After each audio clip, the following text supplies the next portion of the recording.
Alright guys, well it's 1:57 in the morning, January 22nd, 2017, and this week, well I couldn't really think of a new model that I wanted to do. I do have some stuff in the works, so this week I ended up just updating a current model that I've already, shown to you guys, which is a 5-year SaaS.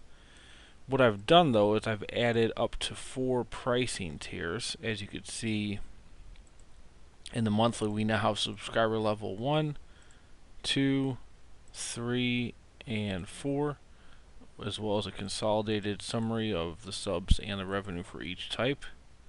Then we have all our expenses and cash flow down here, CAC payback. And I also switched around the assumptions, so you're not doing anything on the actual model tab, except for looking at it and putting in the start date. And you'll put in all your revenue and sub assumptions and growth right here for each level, and that all updates through the model dynamically. Then I just put the cost assumptions on its own tab, which you can update there. Everything flows through.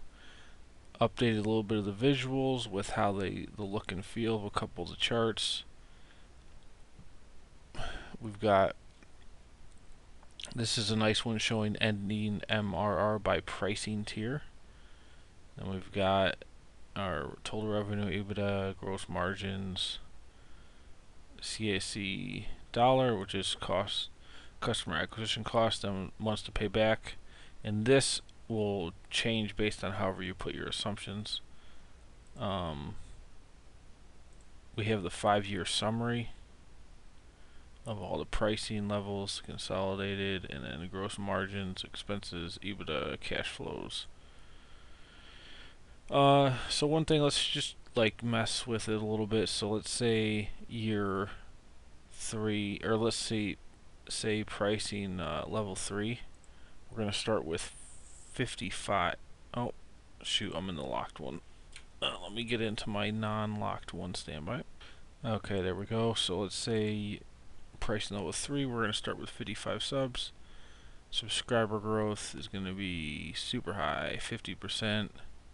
50, 25, 20, 10.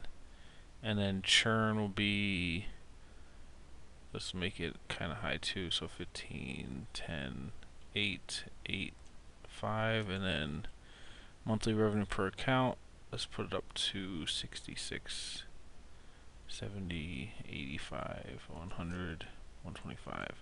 So you can adjust on all 5 years what you want the subscriber growth to be by month, what you want the churn to be by month per year, and what you want the monthly revenue per account to be by month per year on all different subscription levels. And we're not going to mess with the cost. So now you can see visual what's changed. Well, if we look at our stacked column, where's our stacked at? Well, everything's MMR, or everything is pricing level 3 because it just overtakes everything at 600 million. You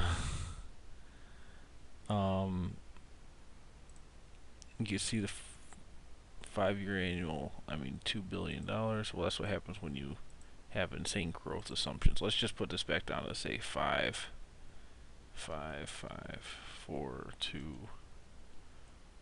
then a churn at 1%. Now we should see, there we go. So 3 just fits right in there. Cash flows, running cash balance, EBITDA. This is a nice one to show you out of your total revenue in blue, how much of it is going down to EBITDA, and then what's your gross margin percentages. So obviously as the gross margin percentage goes up, your EBITDA is getting bigger as a percentage of the bar. Makes sense. We got financing here. If you want to finance, you could do 0, no problem. Still works, everything works fine. You could plug in your loan terms here on the financing page. Visual, let's put this back up to 100,000.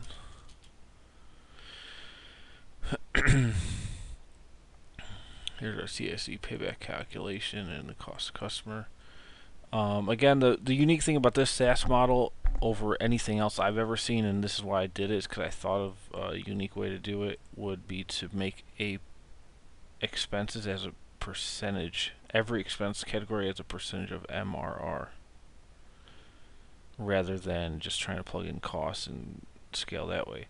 This allows you to kind of fit and helps you be focused more on margins. As you can see here, if we go to one of these things, we're taking the ending MRR of the month, consolidated, the year, and then we're doing a VLOOKUP to get executive sales will be here, and it'd just be, and these are all the percentages of your total revenue. So the whole thing's nice and easy to understand. It flows good. I've tried to really make it clear and simple, but complex enough to meet needs of whatever you need to model out. Alright, that's it. Hopefully this helps you guys. It becomes more useful and robust for any user. This is smarthelping.com. Have a great weekend.